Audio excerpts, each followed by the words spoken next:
Hello tout le monde, dans cette vidéo numéro 23 de ce défi 30 jours pour répondre à toutes vos questions, je vais aujourd'hui répondre à la question de Eric qui me demande comment faites-vous pour rester serein en tant qu'entrepreneur face à l'incertitude? Comment ne pas tomber dans le travail à 150% pour aplanir cette incertitude?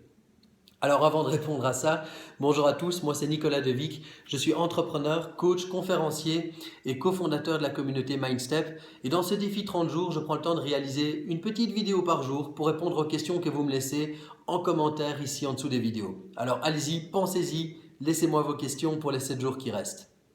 Alors Eric, pour répondre à ta question, je voudrais partager avec toi et tous ceux qui nous écoutent un scoop.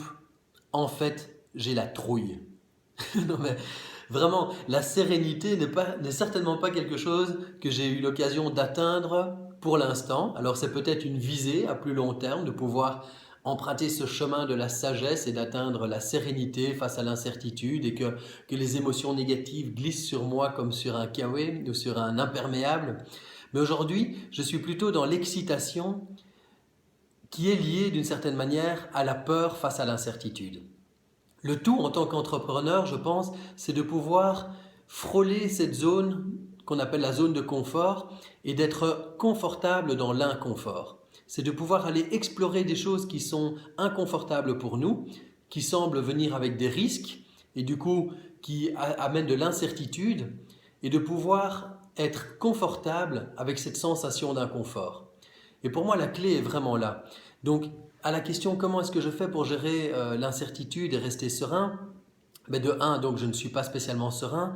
Par contre, je suis relativement OK et serein avec le réel risque que je cours à me lancer dans mes projets.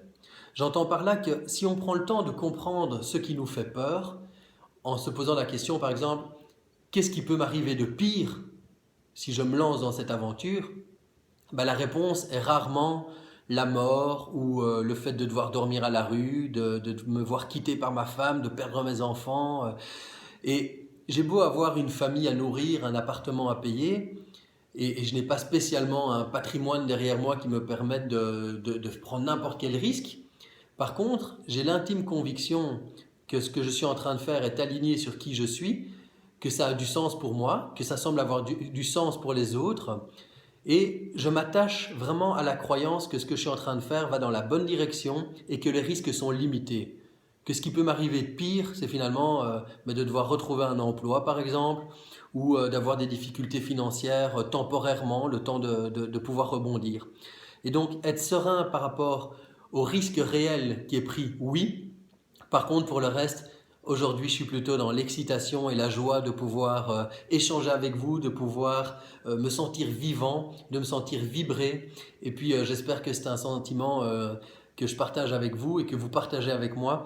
Et puis, pour la suite, eh bien, j'espère mettre la sérénité sur mon chemin de développement personnel pour les années qui viennent. Alors voilà, j'espère vous avoir apporté de la valeur dans cette vidéo. Si c'est le cas, cliquez sur un petit pouce vers le haut qui se trouve juste ici en dessous. Si vous trouvez que je suis à côté de la plaque ou que je vous stresse à ne pas pouvoir être serein, il y a un petit pouce vers le bas juste pour vous. N'oubliez pas de souscrire à notre chaîne YouTube pour recevoir nos contenus inspirants quotidiennement, mais également des entrevues avec des gens extraordinaires. On a l'occasion d'interroger des entrepreneurs et des personnalités qui font une différence. Alors souscrivez à notre chaîne YouTube pour recevoir tout ça en priorité. Et puis, comme je l'ai dit précédemment, laissez-moi vos questions ici en dessous, sous la vidéo, dans la zone de commentaires, de manière à ce que je puisse continuer cette conversation avec vous. Quelle que soit la question, ça peut même être un petit peu bousculant, dérangeant, tout ce que vous voulez. Je ferai mon maximum pour vous apporter de la valeur à ce niveau-là. Je vous dis à demain. Un grand merci pour votre soutien et votre suivi. C'est formidable. Vous êtes des centaines à regarder ces vidéos. Et puis, je vous embrasse bien fort. Ciao, ciao.